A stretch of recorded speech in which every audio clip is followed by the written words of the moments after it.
The UN event was his original reason for coming to the U.S., and many experts believe that speech could be the most important of his trip. Kim Lawton takes a look at the unique role the Pope and the Vatican play on the world stage.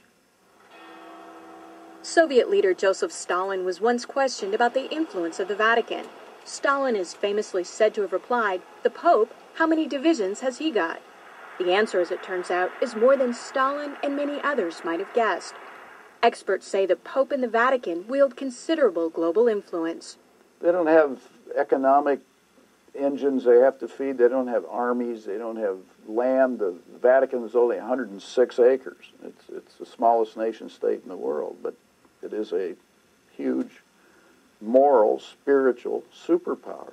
In questo momento. As the Bishop of Rome, Pope Benedict XVI is a spiritual head of the Roman Catholic Church worldwide. But he also wears another hat, head of state for the independent territory of Vatican City and the Catholic Church's government, called the Holy See. It's the tension between those two roles that actually gives him a resilience on the international stage, that he doesn't just speak for a geopolitical unit, but also for a demographic within the world. The Holy See has played an active global role for centuries. It has permanent observer status at the United Nations and has all the rights of full UN membership. The Holy See has formal diplomatic relations with 177 countries around the world, including the U.S. Ambassadors, called apostolic nuncios, represent the Holy See from embassies like this one in Washington, D.C. The U.S. has sent an ambassador to the Holy See since 1984. The current U.S. ambassador at the Vatican is Harvard law professor Marianne Glendon, who took up her post in February. James Nicholson held the position from 2001 to 2005. I always said I practiced moral diplomacy. During the more than 25 years of his pontificate, John Paul II dramatically raised the profile of the papacy on the international level and played a key role on many fronts, such as helping to bring down communism in Eastern Europe. Throughout his extensive travels, he was a vigorous global voice. Benedict has continued that advocacy, which experts say reflects foundational Catholic beliefs. But times have changed since John Paul became Pope. We don't have the Soviet Union anymore. What we have is the problems in the Middle East, which is where Pope Benedict has been directing his attention. The personalities have also changed. Whereas John Paul, if you look at the entire pontificate, was very much outwardly oriented toward the church and the world. But Benedict again generated controversy in the Islamic world on the Saturday before Easter, when he baptized a prominent Muslim journalist at a service in St. Peter's Basilica. He's also been quietly working to establish relations, something that was not possible during the last papacy, largely because of John Paul's role in the fall of communism in Poland. The Chinese obviously didn't want John Paul II running around China doing the same thing. Most of the time, in places around the world, Vatican diplomats work outside the spotlight, where experts say they often have an advantage. Some question how much government leaders of today truly listen to what the Pope has to say. And that, observers say, is a moral authority that can't be measured by economic strength or military divisions. A moral authority Benedict hopes to draw upon when meeting with U.S. officials and speaking before the United Nations.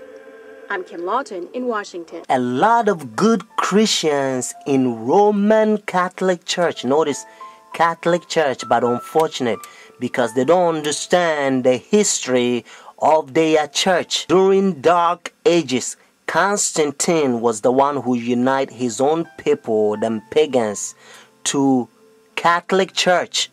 And when they unite in the church, because, there was statue worshippers, idols.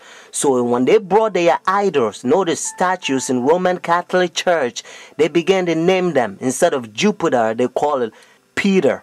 And it's so sad that they give them a lot of Christian names. And they bow down, sometimes they kiss, they worship. But to change the name, that doesn't mean the idol is changed. Friends, so when they take leadership in the church during Dark Ages, they change rules in the church and they come up with a lot of traditions because they can't go by Bible rules. Because like I said, there was pagans. According to Ten Commandments, you don't have to bow down images and statues. If you look Roman Catholic Church, the 10 commandment, the second commandment that talks about images, they remove that. And then the 10th commandment, they spread. One of the things that they also did, they persecute a lot of Christians that they protest against their paganism and their traditions. Protestants, Sunday churches, they persecute them, a lot of them. So that's why their forefathers, they ran from persecution and they came to United States and they find free land. So now we're going to go to Revelation chapter 13 and you're going to learn a beautiful Bible prophecy. Revelation chapter 13 has 2 beasts. Notice the first beast is Roman Catholic Church. And then the second beast is United States. Verse 11 and 18, they unite with Roman Catholic Church.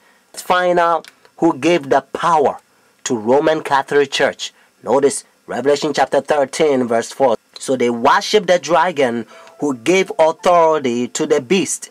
And they worship the beast, saying, who's like the beast, who is able to make war with him. Friends, according to Revelation chapter 13, we know that the dragon gave the authority, the power to this beast.